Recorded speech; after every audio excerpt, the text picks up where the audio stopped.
My name is Tangie Christmas, and if you are a student in my speech class, then you are watching this video because I wanted to provide you with support to teach you how to locate good sources to add substance to your speech.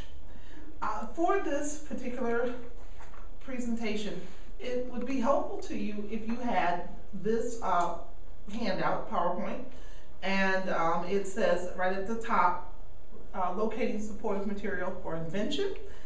And if you're in my class in particular, if you had the library exercise handout, you don't have to have those handouts to make use of what's in this video, but if you're taking my class, it would be helpful if you did. In any case, let's talk about this. When you take on a topic to inform an audience, the audience is going to want you to give them some substance that's going to broaden them and enhance your topic. However, they're going to wonder at some point where you secured this information that you're sharing with them. And it's at that time you're going to want to be able to show them where you secured your supportive material. Now, there are two types of sources that a speaker can pull on: primary sources and secondary sources. If you're talking about a primary source, you're talking about a first-hand account that someone has had either through experience or through some type of professional pursuit, okay? These are not as plentiful as the next category, which is secondary sources. And this is where someone has taken a primary source and analyzed it in some way and produced some information as a result of that primary source. So let's say you had a journal from a soldier from the Civil War, okay? Then that is a primary source. Everything that's in that journal came from that soldier's experience in the Civil War. However, you might have 10 people look at that journal and come up with their thoughts about the Civil War based on what was written in that journal. In that sense, what they're coming up with is secondary information. And so if you refer to things that were said as a part of a report on that journal, you would be then referencing a secondary source as opposed to the primary source, which would be the journal in and of itself. Now, there are all kinds of forms of primary sources, and so on your handout you'll see many of these, but I've listed them here for clarity, okay? You can have an eyewitness account, as was alluded to with our soldier, testimonials, letters, diaries, vital records, oral histories. A lot of times back when they dealt with topics like slavery, well, the slaves couldn't write, and so they gave an oral history, and those were recorded and are considered to be primary sources. Interviews, surveys, newspaper accounts, and original research can also serve as primary sources, right? Now, secondary sources are, as I said, much more plentiful. So we have several slides on these, and I'll allude to these based on categories. And now, within your PowerPoint that I've provided for you, I've tried to get into the specificity of it to make it easier for you to look for these things when you get to examining different websites and when you go into the library to look at different sources. So first and foremost, they're books. Books are written about just about everything you could think of. And there's a wonderful website, www.booksinprint.com, that will give you some idea of where you might to go if you're looking for a book on a particular subject, okay? But books are expensive, and print material takes time, and so sometimes books are dated. Newspaper articles. There are 3 wonderful comprehensive databases that people can go to if you're trying to find a newspaper article on a particular subject, and they are provided for you here. The LexisNexis Academic, the InfoTrack, and the ProQuest all are a compilation of newspapers from various sources that are organized based on a particular topic. You can look at blogs and periodicals. Periodicals are good sources to look at from the secondary level because a lot of times those are scrutinized by others who have an expertise in the field. Continuing on, you have government publications. That a lot of your tax dollars pay for these, so don't hesitate to tap into the Census Bureau, the Department of Ed, and the several other sources, the Environmental Protection Agency.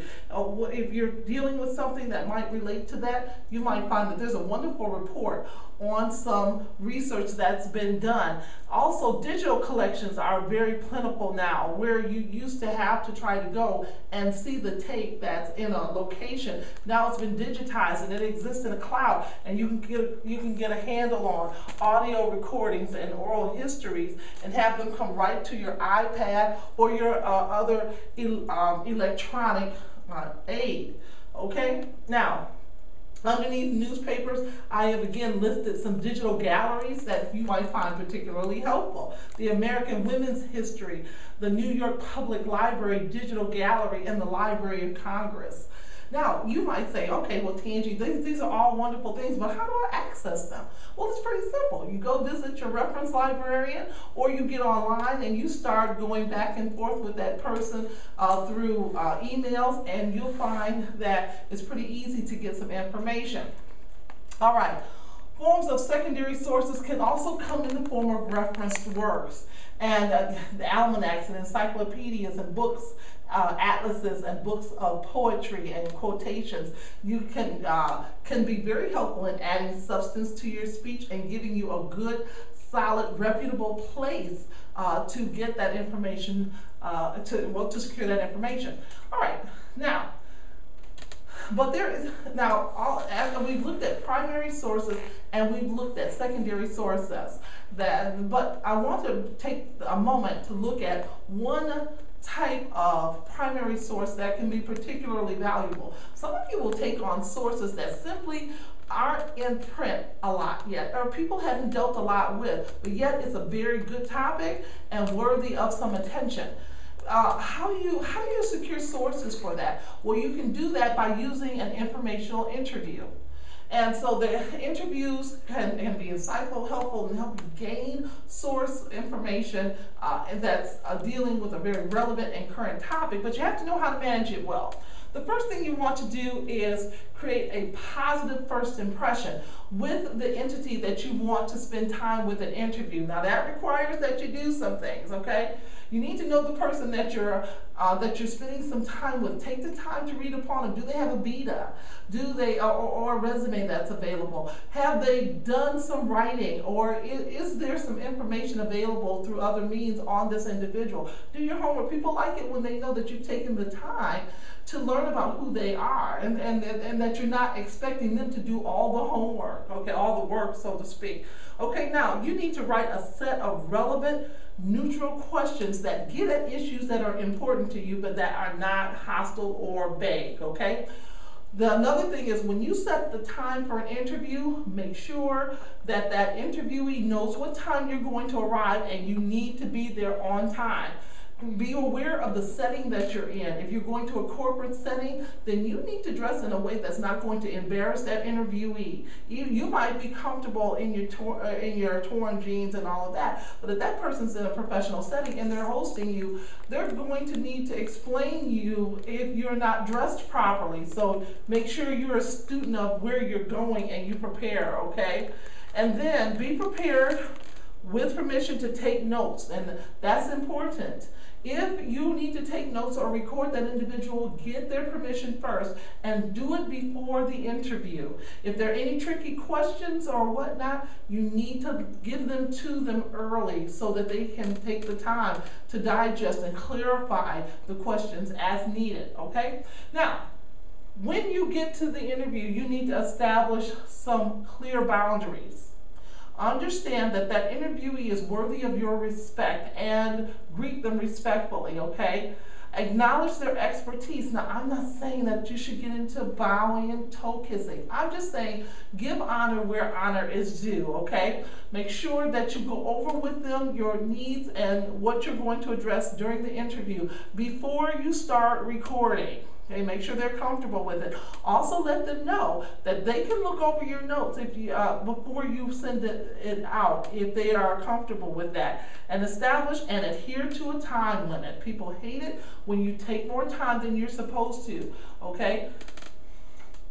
Okay. The body of the interview. Allow your interviewee to add new questions. Now, I'm not saying they should take you way off track, but sometimes they know things that you need to know that you're not knowledgeable enough to ask about. So they'll take your lead, they'll follow your lead to a certain extent, but then there might be some things that they want to interject. Allow them to do that. When needed, ask for clarification. And if you need to, repeat the question for them if needed, if they ask you to, but also summarize what it is they've told you if you're not certain, to make sure that the understanding, that there is shared meaning between the two of you. And we've talked about what that means, okay? And that's what we mean by listen well, okay? When the interview is done, check your notes, be positive. Offer to send them the results. You heard me say that, and end with an expression of gratitude. And if you can send them a note that that makes them aware of that gratitude later on, do so. And make it a nice note, a decent card, well written, and on some type of pretty or appropriate stationery, okay? Now, so you have your primary sources, you have your secondary sources, and we've talked a minute about how to manage the interview, okay? And to do the things that you need to do to interview a person properly and have them be comfortable. Now we need to talk about evaluating your sources, okay? So we have talked about information that you can gather to add substance to your speech in the form of definitions, explanations, explanations, let me reference my notes here, descriptions and facts and statistics. You can use testimonials, you can use stories and examples as alluded to in chapter 8 of our textbook that we talked about. That's if we're dealing with the 5th edition. It may be a little different if you're dealing with another edition. And now we need to look at how to evaluate the sources that you're going to reference. Now, evaluating sources will depend on the type of sources you're dealing with, okay? So if you're dealing with a non-web source, how do you evaluate it to make sure that you're dealing with a good, credible source, okay? You need to pay attention to what the author's background is. Who is the publisher or the person or organization, and do they have a reputation that is credible, okay? How reliable is the data? Is the subject reviewed by a peer group, or is it independently verifiable, meaning that another credible source is saying the same thing, okay? And how recent is the reference? You don't want to get something that's so old that it was good in its day, but it's just not applicable to today's time. And in this rather global environment that we're in, things change fast. So, you know, once something is about 3 or 4 years old, you probably better check and make sure that it is still relevant, okay? If you're dealing with a web source, then you want to start with authoritative websites. So if the website has a .gov or it's a .mba, you know, related to what you're talking about, if you're talking about something related to basketball or something like that, you know, if it's an authoritative website, then you're on good grounds, okay? Examine the domain. Is it coming from a reputable domain? Not everything can put edu at the end of it and be seen as reputable or government.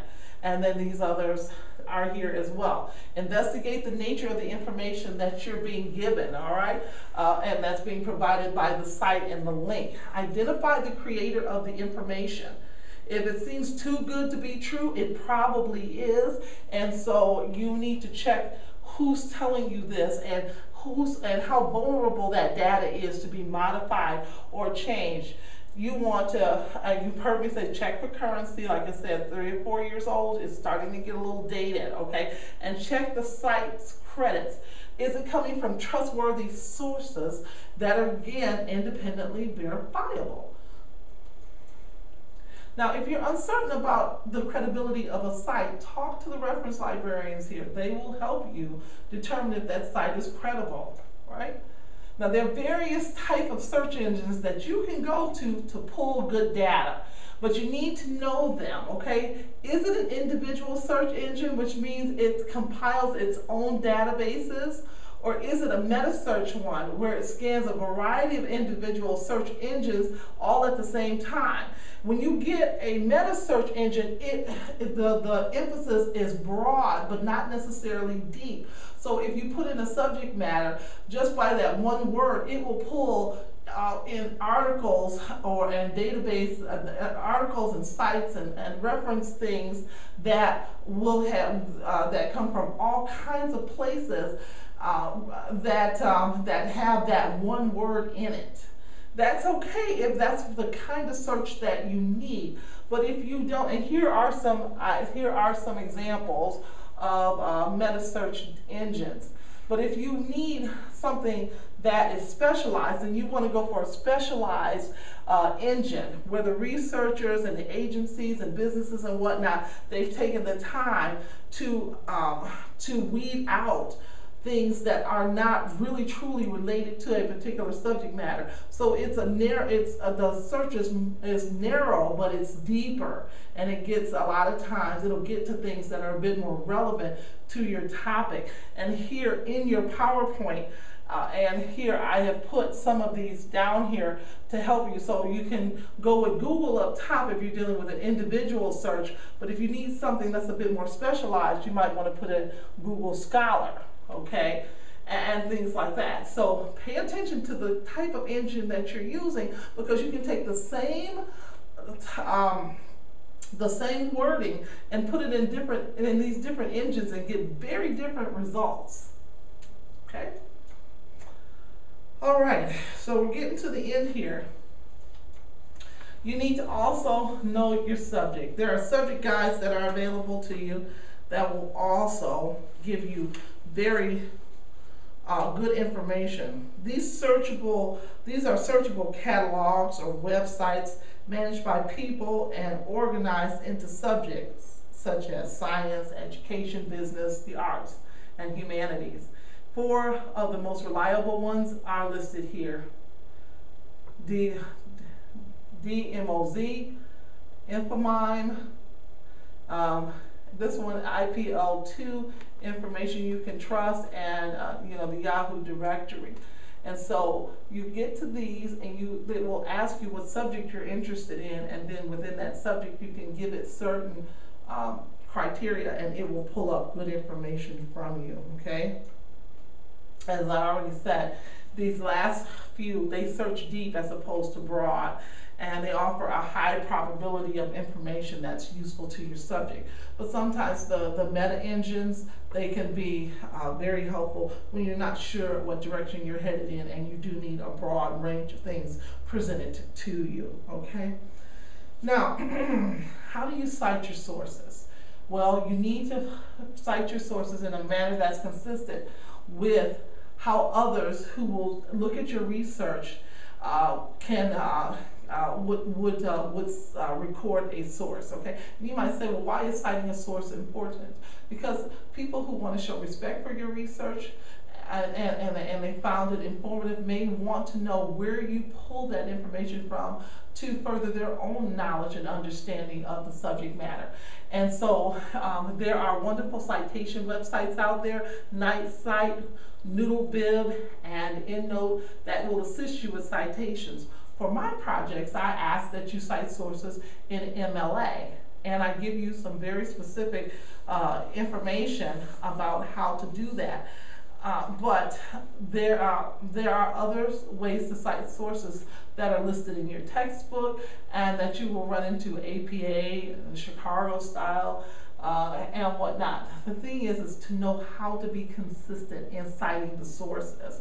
And then these websites will help you. But you always want to know, who's the author, who wrote this, the title of the book or the article, who published it, and what title is it listed under. If there's a city or state affiliated with that publication, you want to make sure that that's included in your citation, and the year of the publication is also important, and the page number. These things are particularly important when you're dealing with printed sources. Okay? Now, let's look at our next one. What about internet sources? Here are the things you want to keep in mind when you're dealing with an internet source, okay? What's the retrieval date? What was the last time the database was updated, okay? The title of the completed work, the home page, and the professional organization that's connected with it, okay?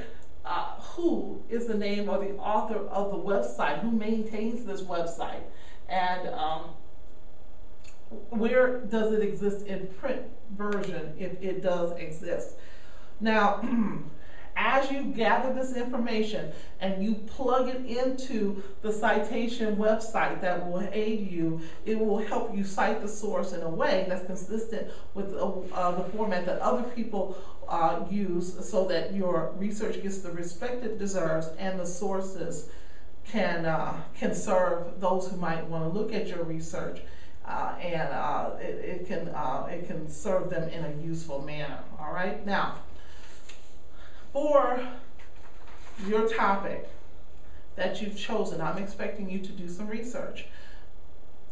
You will probably do research at two levels. You do it at a preliminary level while you're trying to refine your subject, and then you'll do it at a deeper level when you're investigating certain main points that you want to address as part of your topic. I am giving you very specific instructions connected with how to approach that using a library exercise. Now, for the upcoming speech, you're expected to use, usually I ask for 3 or 4 sources, a minimum of 3 or 4 sources.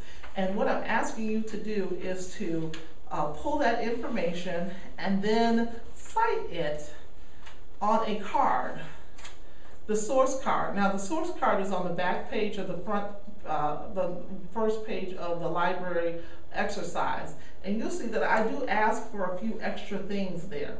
I know that for some of you that's going to throw you off, and you'll say, that's not a part of a normal source card. I know, but for the sake of this assignment, it's what I'm asking for. Now, in addition to that, and I'm going to put that up on the screen. Okay. So let's see what I'm asking for on my card. Okay. All right, the first thing I want you to do is I want you to put your name on that card. I want you to tell me also the type of source that you're using. Is it a newspaper article? Is it a journal? Is it a government document? Tell me what type of source. Please list the topic of your speech, and then list the citation that you are pulling from, that you use, like the Knight site or the Noodlebib, to lay out for you. And then afterwards, I want a summary of what you're pulling from that source. I am asking you to produce 2 cards. However, that doesn't mean that just by doing those 2 cards you have fulfilled the research portion of your speech. By the time you speak, you will need to secure the other source or 2 additional sources if I'm asking for 3 or 4 sources for the next speech. I just need to see 2 cards to see if you're on track or if you need additional support. Okay, and so these are to be turned in to me by the end of the day on the research day that I gave you. And you might say, well, Tangi, why are you asking for these things? I have my reasons, but I won't belabor the point now. But there are points to be gained and lost by you either adding these things, or if you neglect to add them, points again will be lost. So my goal in speaking with you today was to help you understand that there are lots of places to get good information, to know what type of good information you are going for, and to know the places that you can go to find that good information to add substance to your speech. I also wanted to make sure that you had a method that you could use through interviewing to secure information if it didn't exist somewhere in print or on the internet. And then lastly, I wanted you to know how to cite those sources so that people who might appreciate what it is you're sharing can reference those sources and make use of those sources to further their own knowledge. Please do the best you can on these source cards. I don't expect perfection, but I expect a decent effort at applying the concepts that I've discussed in the library exercise that I've given you. And if you do that, then I can give you further guidance on how to prepare and cite sources effectively for the work and to get your hard work the respect it deserves. That being said, I wish you well. Thank you for your time.